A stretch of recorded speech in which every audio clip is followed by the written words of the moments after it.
예, 예수님의 십자가 사건과 부활 사건이 있은 후에 이제 예수님이 하늘로 승천하셨잖아요.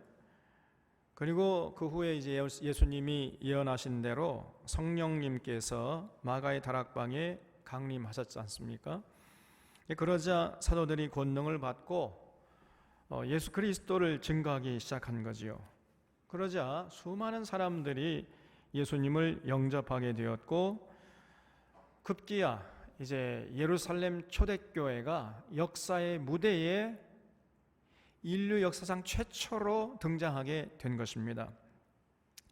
그리고 교회가 이제 급성장하니까 지난주에 살펴본 대로 7집사를 세웠습니다. 그 7집사들 중에 한 사람이었던 스데반은 가는 곳마다 예수님의 그리스도 되심과 그 예수님께서 전해주신 하늘의 진리를 남김없이 전했습니다. 이렇게 스데반의 전도를 받고 믿는 사람들이 속출하게 되니까 이번에는 이제 유대교 지도자들이 시기하고 질투해가지고 사람들을 매수해가지고 스데반에 대한 가짜 뉴스, 거짓 뉴스를 퍼뜨리게 했잖아요. 그리고 그 가짜 뉴스를 근거로 스데반을 잡아서 공의회에 세우고 신문을 벌였던 것입니다. 그래서 그 분위기는 말 한 번 잘못하면은요 그냥 돌에 맞아 죽을 수밖에 없는 아주 살벌한 분위기였어요. 그런데 그런 상황 가운데에서도 스데반은 조금도 주눅들지 않고 당당하게 담대하게 그들에게 또 긍휼히 여기는 마음을 가지고 복음의 진리를 전했던 것입니다. 그런데 그런 스데반의 그 진정 어린 그런 참 전도를 받은 당시 유대교 사람들은요 오히려 이를 갈았어요. 옳은 말을 해주면 해줄수록 이를 갈고 덤벼들어서 스데반을 돌로 쳐 죽여버린 겁니다. 스데반이 참 교회 역사상 최초의 순교자가 된 거지요. 스데반은 이 기독교 역사의 재단에 순교의 피를 흘렸고 그 후로 수많은 순교자들이 그 뒤를 이었던 것입니다. 그 결과로 오늘 우리가 이렇게 하나님의 은혜와 사랑을 누리게 된 것임을 우리는 결코 잊어서는 안 되겠습니다. 1절을 보겠습니다. 대제사장이 이르되 이것이 사실이냐 했는데, 그러니까 지난주에 말씀드린 대로 이제 매수된 사람들이 스데반에 대해서 거짓 뉴스를 퍼뜨렸잖아요. 그러니까 그 거짓 뉴스가 사실이냐 이렇게 이제 스데반에게 물은 거지요. 네가 예루살렘 성전에 하나님이 안 계시다고 한 것이 사실이냐? 또 네가 모세가 전해준 율법을 뜯어 고치겠다고 한 것이 사실이냐? 이렇게 물은 거예요. 사실은 스데반이요 전혀 이렇게 말한 적이 없습니다, 여러분. 매수된 사람들이 악의적으로 스데반의 말을 곡해했던 것이죠. 그래서 그들의 곡해를 풀어주려면은요 한두 마디 말로는 가능할 수가 없었던 것입니다. 그래서 2절 이하에서 스데반이 일어나가지고 장문의 설교를 하는데, 이 아브라함 시대부터 거슬러 올라가가지고 아브라함 시대부터 쭉 이스라엘 역사를 거슬러 내려와서 그 솔로몬 시대까지 그 유대 역사를 꿰뚫는 설교를 해버려요. 그 설교를 우리가 이제 오늘 살펴볼 텐데 수준 높은 설교인 것을 우리가 금방 느낄 수 있습니다. 2절 말씀에 스데반이 이르되 여러분 부영들이여 들으소서. 우리 조상 아브라함이 하란에 있기 전 메소포타미아 있을 때 영광의 하나님이 그에게 보여 이르시되 내 고향과 친척을 떠나 내가 내게 보일 땅으로 가라 하시니 그랬죠. 거기 부영들이여 들으소서 2절에 그렇게 되어 있는데 헬라어 원문을 보면요 아버지들이여 들으소서, 형제들이여 들으소서 이렇게 되어 있어요. 그러니까 저기에 이빨을 들이대면서 자기를 죽이려고 덤벼드는 사람들 향해서 스데반이요 그 중에 이제 나이 드신 분들에게는 아버지들이여 이렇게 호칭을 써줬고, 그리고 젊은 사람들에게는 형제들이여 이렇게 불러준 거예요. 이게 무슨 말이냐면요 지금 저기에 이빨을 들이대면서 자기를 고발하고 신문하는 사람들을 스데반이 가족처럼 여기면서 말씀을 전했다는 거예요. 긍휼히 여기는 마음이 스데반의 마음속에 충만했다는 사실을 여기서 알 수 있습니다. 그 사람들을 매도해가지고 정죄하려고 전한 것이 아니라 어떻게 하면 그 사람들을 참 진리 가운데 인도할 것인가, 마치 자기 가족이 잘못된 곳으로 나갈 때 안타까운 마음을 가지고 올바른 곳으로 돌아오도록 하는 그런 긍휼히 여기는 심정을 가지고 말씀을 전했던 거예요. 그래서 아브라함부터 시작해서 솔로몬 시대까지 역사를 쭉 훑어 내려오면서 그 긴 세월 동안 하나님이 얼마나 이스라엘 민족을 사랑했는지를 자세하게 설명하고 있습니다. 4절에 아브라함이 갈대아 사람의 땅을 떠나 하란에 거하다가 그의 아버지가 죽음에 하나님이 그를 거기서 너희 지금 사는 이 땅으로 옮기셨느니라 그랬죠. 거기 너희 지금 사는 이 땅은 당연히 젖과 꿀이 흐르는 가나안 땅이겠지요. 5절에 그러나 여기서 발 붙일 만한 땅도 유업으로 주지 아니하시고 다만 이 땅을 아직 자식도 없는 그와 그의 후손에게 소유로 주신다고 약속하셨으며 그랬죠. 이 창세기 12장에서 하나님이 아브라함에게 약속했잖아요. 내가 너에게 젖과 꿀이 흐르는 저 가나안 땅을 주겠다. 그리고 너희 후손들을 하늘의 별처럼 바닷가의 모래알처럼 수많은 자손들을 허락해 주겠노라. 이렇게 약속했잖아요. 바로 그 사실을 지금 스데반이 언급하고 있는 것입니다. 6절에 하나님이 또 이같이 말씀하시되 그 후손이 다른 땅에서 나그네가 되리니 그 땅 사람들이 종으로 삼아 400년 동안을 괴롭게 하리라 하시고 또 이르시되 종 삼는 나라를 내가 심판하리니 그 후에 그들이 나와서 이곳에서 나를 섬기리라 하시고 그랬습니다.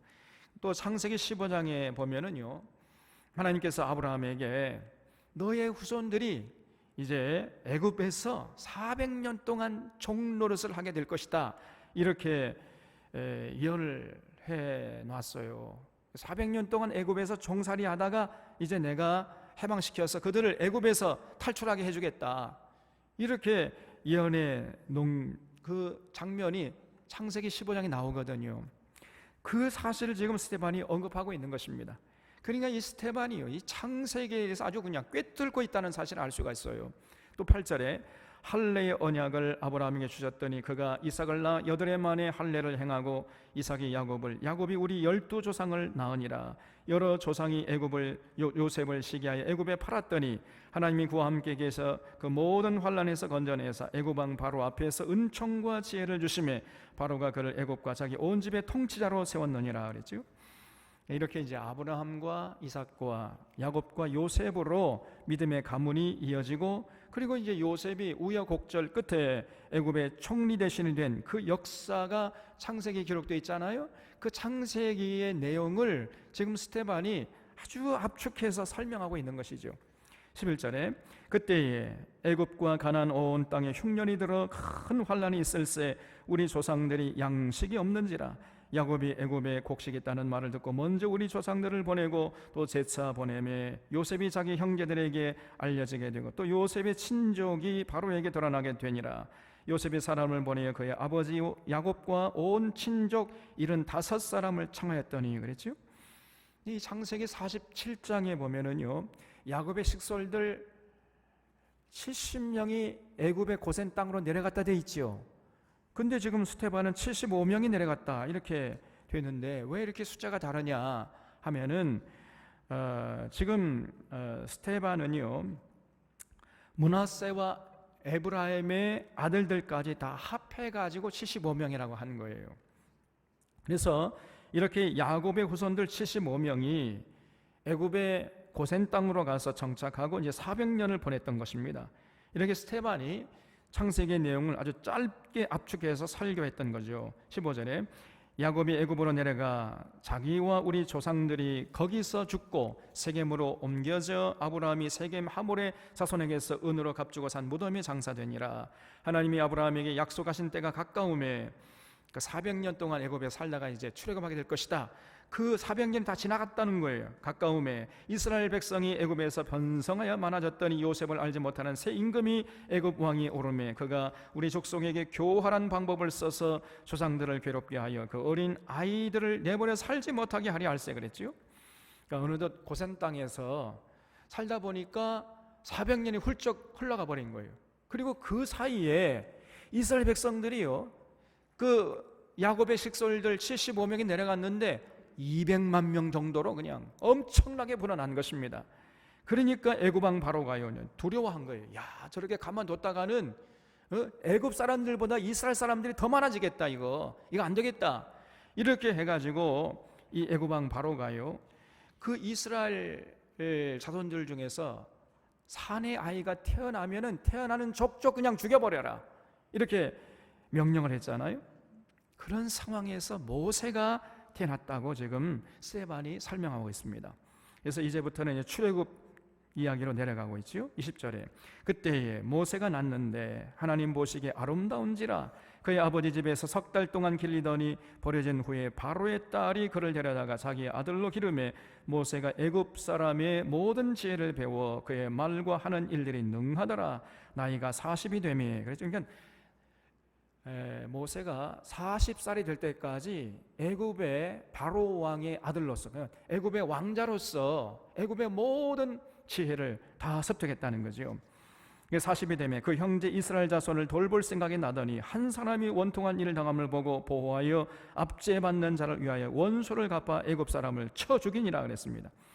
비록 모세가 갓난아기 때부터 애굽의 왕자로 자랐지만은 그러나 그 마음속에는요, 이스라엘 사람이라는 정체성이 아주 확고하게 자리 잡고 있었던 거예요. 그러면 그 모세의 마음속에 그 이스라엘 백성의 정체성을 확고하게 심어준 사람이 누구였습니까? 그렇죠. 그 어머니 요게벳이었던 거예요. 그 요게벳이 이제 모세의 유모로 들어가 가지고 모세를 키운 거예요. 그러니까 모세는 어머니 품에서 애굽의 왕자로 자랐던 겁니다.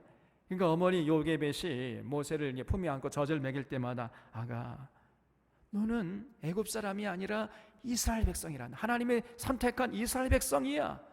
이렇게 그 마음속에 정체성을 확고하게 심어준 것이에요. 여러분, 그래서 이 어머니가 중요한 것입니다. 어머니. 믿음의 어머니, 지혜로운 어머니가 있는 가정은 참으로 복된 가정이에요.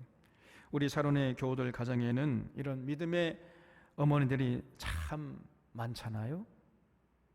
그래서 정말 참 자랑스럽고 든든합니다. 어쨌든 모세가 이렇게 40세까지는 애굽의 왕자로 살다가 자기 동족을 괴롭히는 애굽의 십장을 이제 건축 현장에서 보고 그냥 의기가 막 솟아났잖아요. 그래가지고 애굽의 십장을 그냥 때려 죽여버렸어요, 모세가. 근데 이것이 화근이 되었던 것입니다. 그래서 25절에 그는 그의 형제들이 하나님께서 자기의 손을 통하여 구원해 주시는 것을 깨달으리라고 생각했지만은 그들이 깨닫지 못하였더라. 이튿날 이스라엘 사람끼리 싸울 때 모세가 와서 화해시키려 하여 이르되 너희는 형제인데 어찌 서로 해치느냐 하니 그 동물을 해치는 사람이 모세를 밀어뜨려 이르되 누가 너를 관리와 재판장으로 우리 위에 세웠느냐? 내가 어제는 애굽 사람을 죽임과 같이 또 나를 죽이려느냐 하니 모세가 이 말 때문에 도주하여 미디안 땅에서 나그네 되어 거기서 아들 둘을 낳으니라 그랬지요.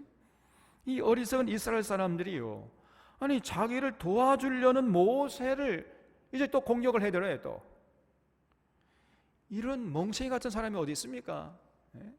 세상에나. 모세가 보니까 이제 다음 날 그 애굽의 십장을 때려 죽인 그 다음 날 이제 또 그 현장에 가 보니까요, 이번에는 그 이스라엘 사람들끼리 서로 싸우는 걸 봤거든요. 그래서 너무 답답해 가지고 아니 동족끼리 서로 도와주면서 살아도 부족할 판인데 왜 그렇게 싸우고 있느냐 말이에요. 그러지 말고 서로 화해해라.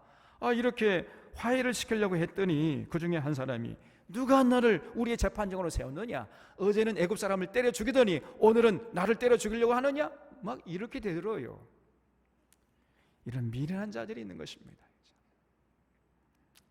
자기를 도와주려고 하는 거 아니에요, 지금. 결국은 그때부터 모세가 이제 애굽의 왕자라는 편안한 삶을 뒤로하고 미디안 광야로 그 험한 나그네 길을 떠나버린 거예요. 그래서 히브리서에 보면요, 히브리서 기자가 히브리서 11장 24절 이하에서 모세의 삶을 이렇게 평가하고 있습니다. 믿음으로 모세는 장성하여 바로의 공주의 아들이라 칭함받기를 거절했다는 거예요. 그리고 도리어 하나님의 백성과 함께 고난받기를 잠시 죄악의 낙을 누리는 것보다 더 좋아하고 그리스도를 위하여 받는 수모를 애굽의 모든 보화보다 더 큰 재물로 여겼으니 이는 상주심을 바라봄이라 그랬어요. 그러니까 왜 모세가 이렇게 행동을 했느냐 하면은 모세의 마음속에 심겨져 있던 믿음이 모세를 그렇게 행동하게 했다는 것입니다. 하나님을 향한 믿음이 애굽의 왕자로서 편안한 삶을 살 수 있었을 텐데 그런 편안한 삶을 뒤로하게 하고 동족들과 함께 고난받는 삶을 선택하도록 모세를 이끌어갔던 것이죠. 모세는요, 그 선택의 기로에서 죄악의 낙을 누리는 사망길을 선택하지 않고 그리스도를 위하여 고난받는 생명길을 선택한 것입니다. 정말 이 모세가 올바른 선택을 한 것이죠. 우리 사론의 교우들도 이 모세 같은 선택을 할 수 있기를 바랍니다. 여러분, 진실로 죄악의 낙을 잠시 누리는 사망길을 선택하는 사람들은 많지만은 그러나 그리스도를 위하여 고난받는 생명길을 택하는 자들은 많지 않아요.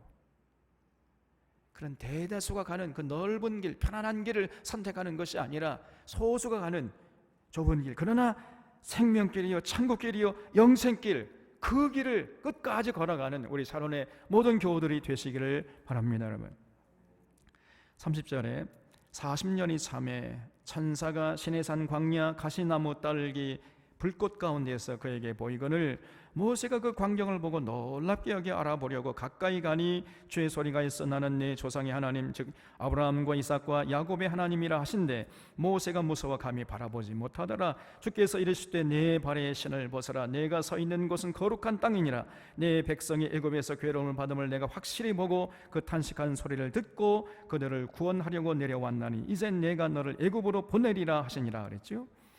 지금 이제 모세가 소명받는 장면을 출애굽기에서 기록하고 있는 것을 스데반이 인용하고 있는 것입니다. 그래서 모세가 이제 80세 된 나이에 하나님으로부터 부르심을 받고 고난당하는 자기 동족을 해방시키려고 이스라엘 백성들 곁으로 왔던 것이지요. 35절에 그들의 말이 누가 너를 관리와 재판장으로 세웠느냐 하며 거절하던 그 모세를 하나님은 가시나무 떨기 가운데서 보이던 천사의 손으로 관리와 속량하는 자로서 보내셨으니 이 사람이 백성을 인도하여 나오게 하고 애굽과 홍해와 광야에서 40년간 기사와 표적을 행하였느니라 그랬죠. 이 부분은 스데반의 해석이지요. 하나님이 모세를 보내셔서 이스라엘을 애굽에서 해방시켜서 홍해를 건너게 하시고 미디안 광야에서 40년 동안 이적과 표적을 행하게 하셨다. 이 모든 것이 하나님이 하신 일이고 모세는 하나님이 보내신 선지자다. 이렇게 이제 스데반이 해석을 한 것입니다. 그러니까 이 스데반이요, 자기의 역사를 아주 정확히 알고 선포했던 것입니다. 이렇게 여러분, 우리가 하나님의 도구로 쓰임 받으려면요, 먼저 자기 역사에 대해서 정확하게 알고 있어야 돼요. 우리 역사에 대해서 정통하지 못하면은, 그래서 역사에 대해 무지한 자는요 절대로 하나님께 쓰임 받을 수가 없는 것입니다. 그뿐 아니라 자기도 모르는 사이에 하나님의 역사를 회방하는 자가 될 수 있음을 우리는 언제나 유념해야 돼요.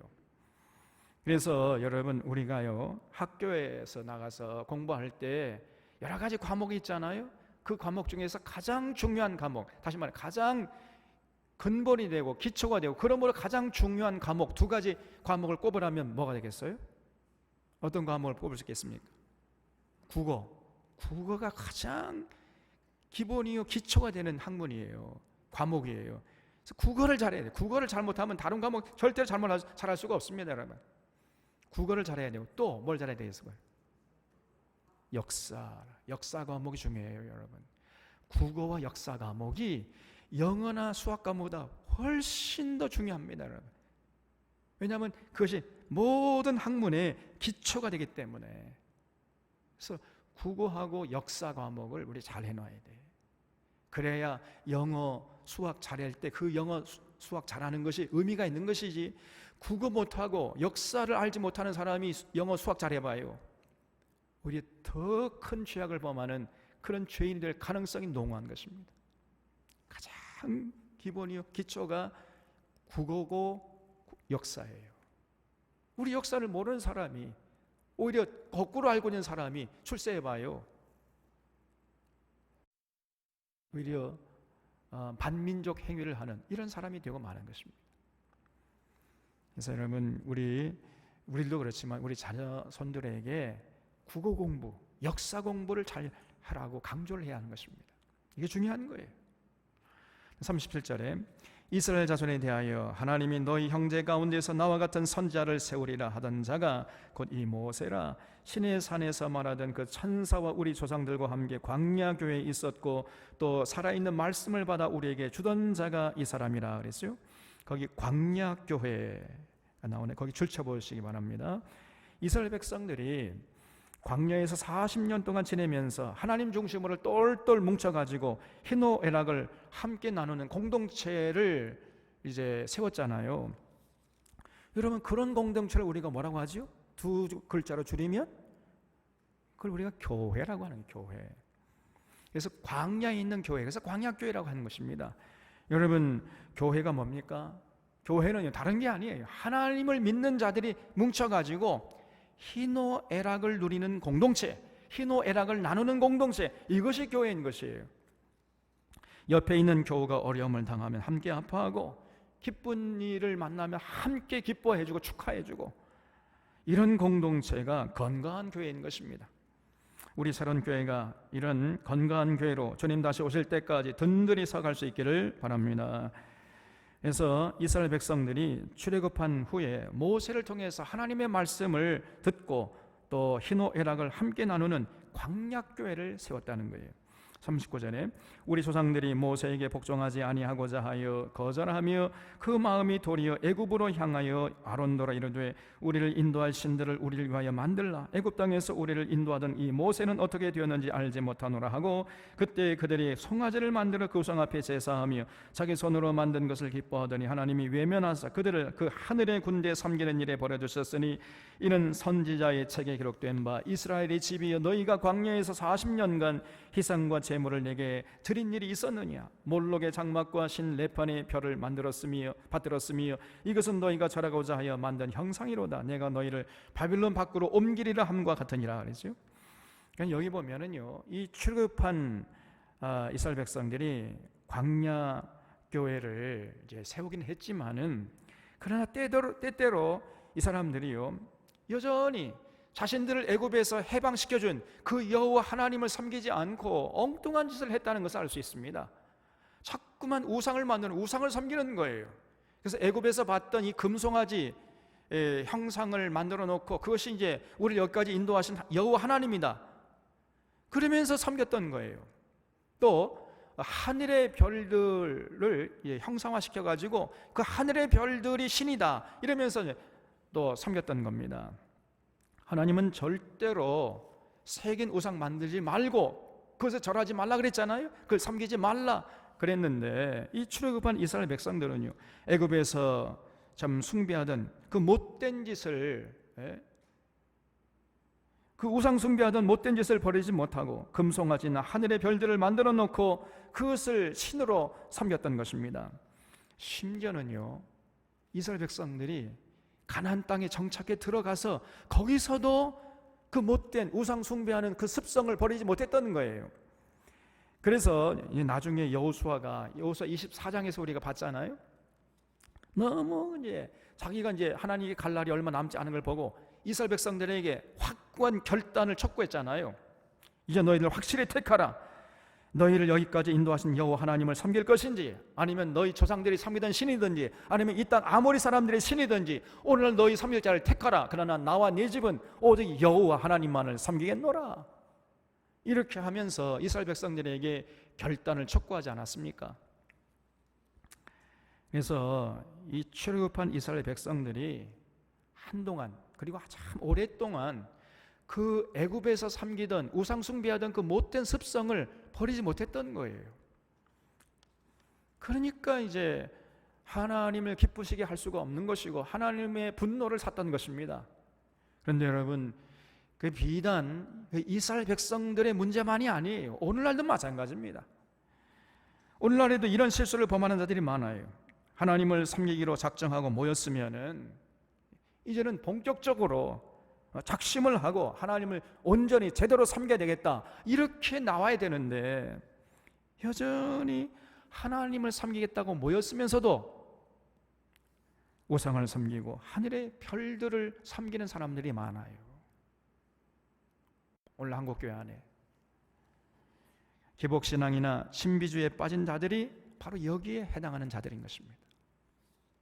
우리 산원의 교우들은 이런 실수를 절대로 범하지 않을 수 있기를 바랍니다.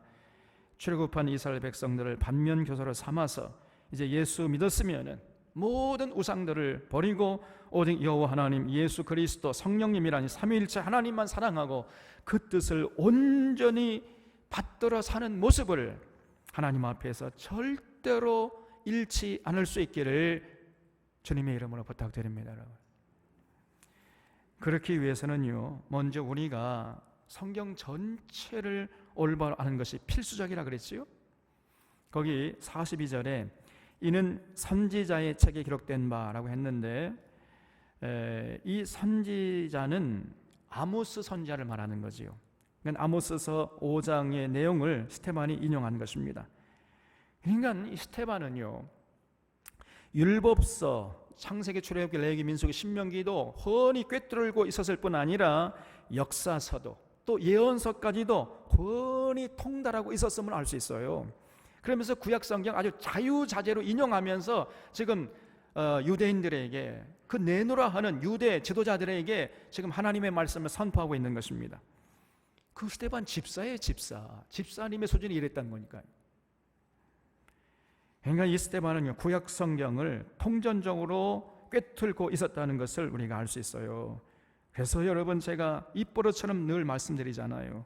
우리가 성경 66권을 한 권도 빼지 않고 전체적으로 통전적으로 알려고 노력을 해야 한단 말이죠. 그래야 스데반처럼 하나님의 뜻을 올바로 분별하고 하나님의 거룩한 도구로 쓰임받을 수 있는 것입니다. 44절에 광야에서 우리 조상들에게 증거의 장막이 있었더니 이것은 모세에게 말씀하신 이가 명하사 그가 본 그 양식대로 만들게 하신 것이라 그랬어요. 모세가 시내산에 도착해가지고 하나님과 언약을 체결하고 그 다음에 그 남은 기간 1년 동안 뭘 했습니까? 성막을 만들었잖아요.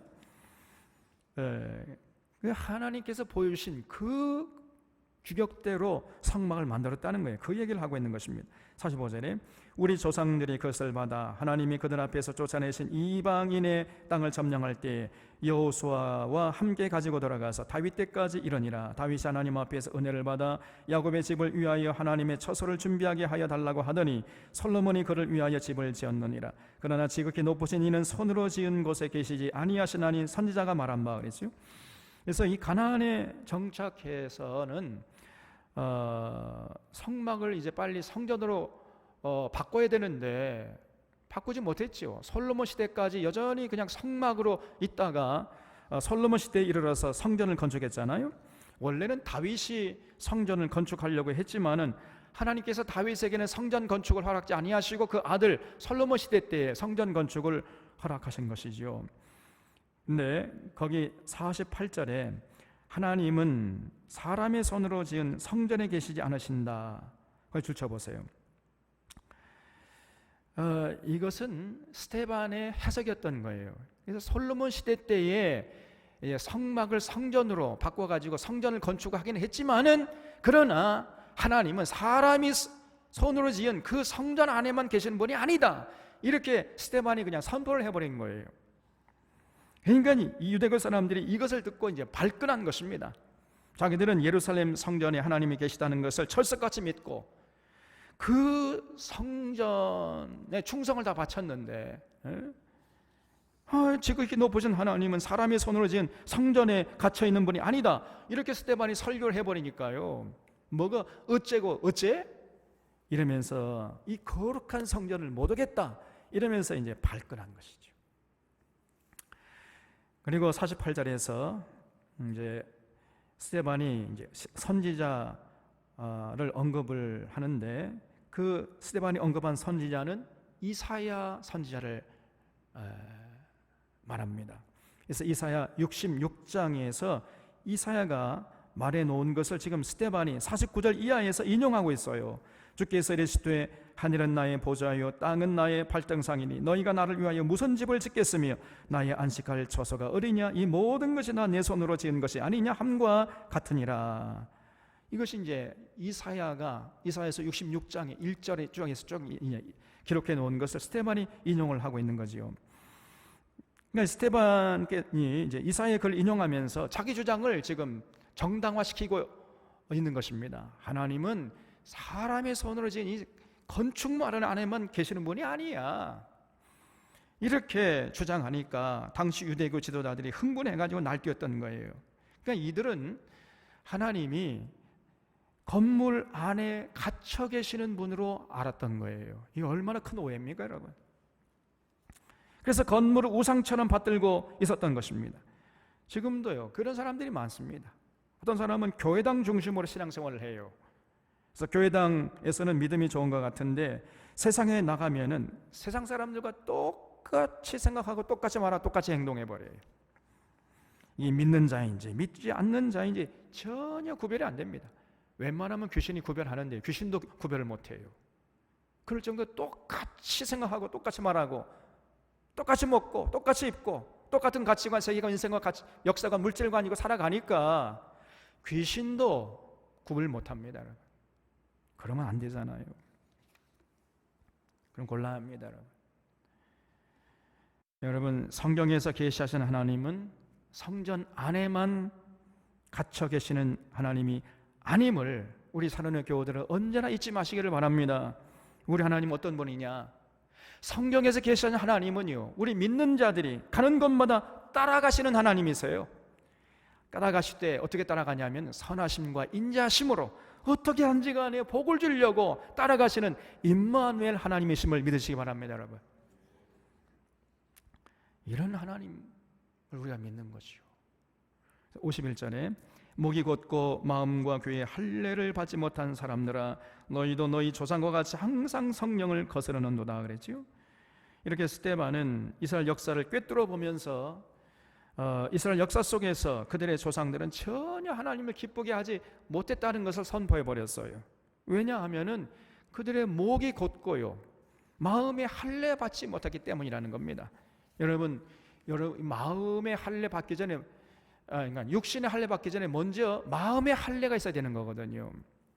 육신의 할례는 이제 내가 산 날 동안까지 하나님을 사랑하고 하나님의 뜻을 받들어 살겠습니다, 이런 마음의 할례를 받은 자들이 육신의 할례를 하는 법인데, 당시 이스라엘 백성들은요 마음의 할례 없이 그냥 육신의 할례만 받으면은 하나님의 백성이 자동적으로 되는 줄 알고 하나님이 기뻐하실 줄 알았어요. 이것처럼 큰 착각이 없습니다. 오늘날에도 비슷해요. 어떤 사람은 세례만 받으면은 저절로 천국의 생명책에 기록되는 줄 알아요. 아닙니다. 그 오해입니다. 세례 받기 전에 먼저 뭐가 있어야 돼요? 마음의 할례를 받아야 돼요. 마음의 할례가 있어야 돼요. 내가 그리스도와 함께 십자가에 못 박혔나니 그런즉 이제는 내가 사는 것이 아니요 내 안에 그리스도 예수께서 사는 것이라. 이런 고백이 있어야 됩니다. 내가 그리스도와 함께 십자가에서 죽어야 돼. 그리고 내 삶을 드라이브해 나가시는 분은 예수님이시다. 이렇게 날마다 고백하면서 이제 내가 사나 죽으나 나는 주님의 것입니다. 이런 결연한 결단이 있는 사람이 받는 것이 세례인 것이요. 이런 내적 결단이 없는 세례는요 아무런 의미가 없는 것이고 오히려 하나님을 기만하는 기만죄를 범하는 거예요. 세례를 함부로 줘서도 안 되고 함부로 받아서도 안 돼. 근데 이스라엘 조상들이 이런 실수를 했는데 스데반을 둘러싸고 있는 사람들도 그러했던 것입니다. 이들도 자기들의 조상들처럼 마음의 할례를 받지 못했어요. 그래 귀가 그냥 고다가지고 목이 고다가지고 항상 성령을 거스르는 짓을 그냥 담대하게 했던 것입니다. 그러면 이 사람들이 성령을 거스르는 짓을 그렇게 서슴없이 저질렀는데 그 내용이 무엇이에요? 52절에 너희 조상들이 선지자들 중에 누구를 박해하지 아니하였느냐? 의인이 오시리라 예고한 자들을 그들이 죽였고 이제 너희는 그 의인을 잡아준 자의 살인한 자가 되나니 너희는 천사가 전한 율법을 받고도 지키지 아니하였도다 하니라 그랬어요. 당시 이스라엘 백성들의 조상들이 무슨 짓을 했습니까? 하나님이 선자를 보내가지고 회개를 촉구하면은 그들은요 듣기 싫다고 했죠. 그 듣기 싫어가지고 귀를 막아버렸어요. 그 이를 갈고 달려들어서 하나님의 보낸 선지자를 그냥 돌로 때려 죽여버렸잖아요. 그러면서 자기들의 치부를 지적하지 않고 자기들의 죄악된 삶을 비판하지 않고 그저 잘 된다, 복 준다 이런 달콤한 말만 하는 거짓 선자들에게는요 온갖 칭찬과 존경을 쏟아부었던 거예요. 참 선지자는 돌로 쳐 죽이고 거짓 선지자를 존경에 따랐던 자들 아닙니까? 하나님의 보내신 선지자들이 올바른 말을 하면요 이를 갈고 덤벼들면서 자기들에게 아첨하는 그냥 그 잘 된다 복 준다 이런 말을 늘어놓는 해픈 웃음을 흘리면서 이런 사람들은 존경했단 말이에요. 그런 조상들처럼 예수님이 세상의 빛으로 오셔서 하늘의 진리를 전해주시고 하늘의 생명을 전해주셨건만 그러나 당시에 지금 스데반을 둘러싸고 있는 그 당시에 그 유대족의 사람들은요 영접하지 않았을 뿐 아니라 그 예수님을 잡아 십자가에 못 박아 죽여버리지 않았습니까? 이런 사실을 지금 스데반이 담대하게 당당하게 전했던 거예요. 그러니까 사실은요 그 듣는 입장에서는 그 뼈아픈 말이었죠. 그러나 그 사실이잖아요. 팩트를 지금 전하고 있잖아요. 그러면은 마음이 찔리면 빨리 회개하고 하나님께 돌아가면은 되었는데 이 사람들은요 절대 그렇게 하지 않았습니다. 54절에 그들이 이 말을 듣고 마음에 찔려 그를 향해 이를 갈았다는 거예요. 아니 마음에 찔리면은 회개하면 되는데 회개하는 대신 이를 갈았어요. 자기 조상들처럼 똑같이. 그러면요 남는 걸 뭐겠어요?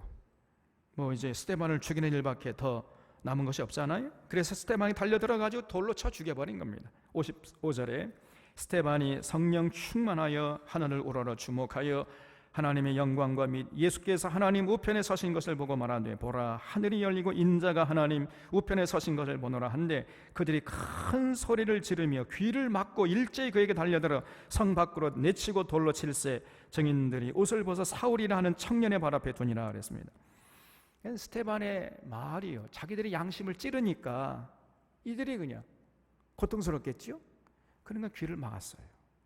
그리고 이를 갈면서 이야 이놈의 새끼 막 이러면서 그냥 달려들어가 스데반을 돌로 쳐 죽여버린 겁니다. 생명길과 사망길에서 이들은 스스로 사망길을 선택한 자들이지요. 그들 마음속에 잘못된 신앙이 이렇게 무서운 결과를 낳았던 것입니다. 그래서 우리가 신앙생활 제대로 해야 된다는 늘 제가 입버릇처럼 말씀드리잖아요. 59절에 그들이 돌로 스데반을 치니 스데반이 부르짖어 이르되 주 예수여 내 영혼을 받으시옵소서 하고 무릎을 꿇고 크게 불러 이르되 주여 이 죄를 그들에게 돌리지 마옵소서 이 말을 하고 자니라. 여러분 스데반 좀 보세요. 스데반은 죽어가면서도 기도하기를 주 예수여 내 영혼을 받으시옵소서 주여 이 죄를 저들에게 돌리지 마시옵소서 이러면서 죽어갔습니다. 누가 또 이렇게 했죠? 예수님이 본을 보여주셨잖아요. 예수님도 자기를 못 박는 로마 군병을 향해서 저들의 죄를 용서해 주시옵소서 왜냐하면 자기들이 하는 짓을 알지 못함이니이다 이러면서 하나님께 기도하면서 돌아가셨잖아요. 그러니까 스데반이 이런 예수님을 마음에 품고 있었던 것입니다. 이렇게 해서 이제 스데반이 결국 순교의 피를 흘렸는데 스데반의 그 흘린 피가 여러분 결코 떼지 않았어요. 거기 58절을 다시 보면은 성 밖에 내치고 돌로 칠세 증인들이 옷을 벗어 사울이라 하는 청년의 발 앞에 두니라 했지요. 그러니까 스데반이 순교를 당하는 그 역사의 현장에 놀랍게도요 사울이라 하는 청년이 거기 있었다는 거예요. 근데 이 사람이 훗날 놀랍게도 스데반의 순교의 피를 이어받았던 거예요. 놀랍잖아요. 사울은 스데반의 설교를 처음부터 끝까지 다 들었습니다. 그 설교를 들으면서 누구보다도 그 마음에 찔린 사람이 바로 사울이었어요. 왜냐하면 사울은 스데반의 말에 단 한마디도 틀린 말이 없다는 사실을 알고 있었으니까요. 사울 정도면요, 스데반처럼 성경에 정통해 있을 거 아닙니까? 그러니까 스데반의 말이 한 점 틀림없는 사실이다, 이거를 누구보다도 사울이 알고 있었던 거예요. 그리고 스데반이 돌로 맞아 죽어가면서도 전혀 두려워하거나 그 돌로 치는 사람들 향해서 막 악담을 늘어놓거나 이런 모습이 없이 돌에 죽어가면서도 그 얼굴이 너무너무나 평안했어요. 그 얼굴을 보니까요, 태고적 고요함으로 해같이 빛나고 있었다는 말이죠. 그러니까 이 사울이요, 깜짝 놀라지 않겠습니까? 그리고 돌에 맞아 죽어가면서도 이 죄를 저들에게 돌리지 마옵소서, 이렇게 죽어가는 모습을 지금 사울이 다 봤잖아요. 이런 스데반의 모습을 보면서 사울이 굉장한 충격을 받았던 겁니다.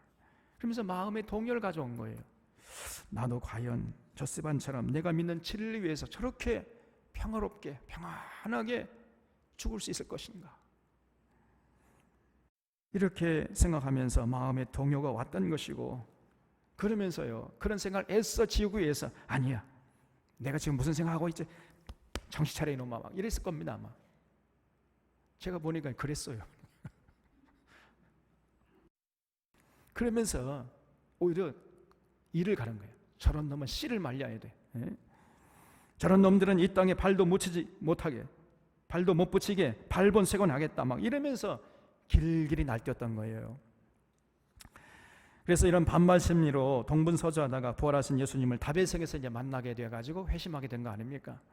그리고 그때부터 평생 동안 이 바울은요, 전도자로서 살다가 스데반처럼 순교의 피를 흘리고 로마에서 생을 마감했던 것입니다. 그래서 스데반의 흘린 피가 결코 헛된 것이 아니었어요. 스데반의 순교는 그리스도인들을 사마리아와 다메섹까지 흩어지게 한 박해를 촉발시켰고, 그래서 복음이 유대교의 울타리를 벗어나서 전 세계로 퍼져나가는 토대를 마련해 줬던 것입니다. 스데반의 순교의 피가 절대로 헛된 게 아니었어요. 놀라운 역설이요 반전이었습니다. 스데반의 순교는 또 훗날 바울의 순교로 이어지고 또 수많은 사람들의 순교로 이어졌던 것입니다. 그래서 기독교는요, 순교자의 역사라고 해도 과언이 아니에요. 순교의 피가 흘려진 곳에 오히려 교회가 세워지는 거예요. 교회가. 예수 믿는다고 이렇게 사람들이 죽어가면요, 예수 믿는 사람이 사라져야 할 텐데 오히려 사람들이 더 많아져요. 순교의 피가 흘려지는 곳에 교회가 세워지고 교회가 꽃처럼 피어났던 것이에요. 그래서 여러분, 놀랍게도 증거하다는 말, 헬란말로 마르티오인데, 순교하다는 말도 헬란말로 마르티오예요. 다시 말하면 증거하다와 순교하다가 헬란말로 똑같은 단어를 쓰고 있어요. 마르티오라는. 당시 예수님을 증거하는 것은 곧 순교를 의미했던 것입니다. 그래서 순교하다와 증언하다가 똑같아, 단어가요. 증언하면 곧 순교를 의미했던 것이라니까. 그리고 스데반은 기독교 역사상 최초로 예수님을 증거하다가 순교의 면류관을 받은 사람이 되었어요. 이 스데반이라는 이름 자체가 면류관이라고 제가 지난주에 말씀드렸죠. 그 이름처럼 스데반은 영광의 면류관을 하나님께서 받은 것입니다. 여러분, 역사의 무대에 흘린 희생의 피는요, 결코 헛되지 않습니다. 제가 3.1절 예배 때도 말씀드렸지만은 3.1 운동을 보면은요, 겉으로 볼 때는 수많은 선조들이 그 일제 총칼 앞에 피를 흘리고 죽어간 것 외에 남은 것이 뭐냐, 그 3.1 운동은 실패한 것이 아니냐, 이렇게 생각할지 모르지만은요, 절대 그것이 아닙니다. 여러분, 3.1 운동의 결과로 그해 1919 1989년 4월 11일에 상해에서 임시정부가 수립됐던 거예요. 그래서 독립운동이 본격적으로 시작되었던 것입니다. 3.1절에 대한독립 만세 하면서 일제 총칼 앞에서 피 흘려 죽어간 이 선열들의 피가 여러분 상해 임시정부를 이끌어냈던 것입니다. 그래서 그 선열들의 희생이 결코 헛되지 않았던 거예요. 또 그러다가 독립운동이 위기에 처했을 때 1932년 이봉창 의사가 도쿄에서 히로히토 천황에게 폭탄을 던지다가 뜻을 이루지 못하고 그만 사형을 당해서 그해 10월에 죽었는데, 그래서 이봉창 의사의 의거가 실패로 돌아간 것 같았지만은요, 그러나 결코 실패가 아니었어요. 이봉창 의사의 의거가 있었기 때문에 그 후에 윤봉길 의사가 등장하게 된 것입니다. 그 이봉창 의사의 의거를 듣고 윤봉길 의사가 이제 김구 선생님을 찾아간 거예요. 그래서 천황 경축일에 상해 홍구공원에서 도시락 폭탄을 던져가지고 일제의 간담을 서늘케 하는 그런 역사로 이어졌던 것입니다. 그리고 그 일이 계기가 되어서 그때부터 상해 임시정부가 중국의 장개석 정부의 전폭적인 후원을 받을 수 있었던 거예요. 중국 장개석이요, 거기에 감동을 받은 거예요. 우리 10억의 중국인들은 단 한 사람도 그런 의거를 하는 사람이 없는데 어떻게 대한민국의 청년이 말이에요, 당시 2천만 동포밖에 안 되는데 그 청년들 중에서 저렇게 담대한 일을 하는 사람이 있다니, 그러면서 이 장개석이 감동을 받아가지고 전폭적으로 상해 임시정부를 후원했던 것입니다. 그래서 여러분, 우리가 진리를 위해서 희생하고 흘리는 피는요 결코 헛되지 않은 것입니다. 오늘도 마찬가지예요.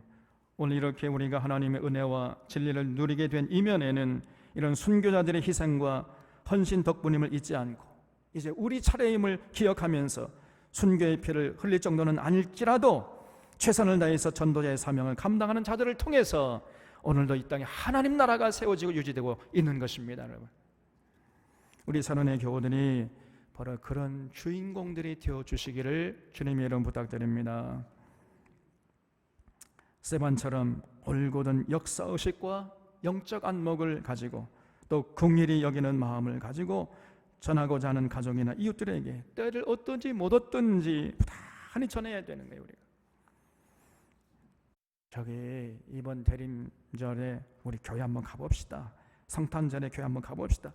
새해가 되었으니까 이제 새로운 출발을 하는 의미로 예수님을 제대로 한번 믿어봅시다. 나와 1대1로 한번 성경 공부 한 달만 해봅시다. 여러분, 우리가 이렇게 제안을 하고 열심으로 전도하려고 애를 써야 돼요. 전하려고 하는 사람이 상대방이 안 받아들여도 상관없습니다. 아니, 이를 갈고 핍박하면 할수록 오히려 더 좋아요. 그런 사람이 오히려 한번 회개하면요 놀랍게 변합니다. 사울이 바울이 됐던 것처럼 오히려 그렇게 적대적인 사람이 변화되면요 무섭게 변하는 거예요. 그리고 사람이 일편단심으로 권하면 계속 거절하기 어렵습니다. 여러분, 저 사람이 저렇게 열심으로 전하는데 나 같은 것이 뭐라고, 저렇게 목숨 걸고 돌을 맞아 죽어가면서도 전하고자 하는 예수 그리스도라면 우리가 한번 믿어볼 가치가 있는 것이 아니냐, 저렇게 목숨 걸고 죽어가면서 주장한다면 그 뭐가 있는 거 아니냐, 여러분 이런 생각이 들 정도로 우리가 전해야 되는 겁니다. 그래서 낙심하지 말고 때를 얻든지 못 얻든지 긍휼히 여기는 마음을 가지고 전하면은요 반드시 열매가 맺히는 것입니다. 스데반은 자기를 죽이려고 일을 가는 사람들 앞에서도 이렇게 전도했는데 우리가 그것에 비하면요 전하지 못할 이유가 하나도 없는 것입니다. 하나님 나라를 위한 우리의 수고와 헌신과 희생은 결코 땅에 떨어지지 않는 것입니다. 우리 눈물과 희생과 헌신이 반드시 열매를 맺을 것이고 많은 사람들을 생명길로 인도하는 별과 같이 영원히 빛나는 삶을 살게 만들어줄 거예요. 그래서 복음성가의 그런 찬양이 천국에서 해같이 빛나리, 바로 그런 사람들이 천국에서 해같이 빛나게 될 것이고 그 주인공들이 우리 산원의 교우들이 되시기를 바랍니다. 하겠습니다.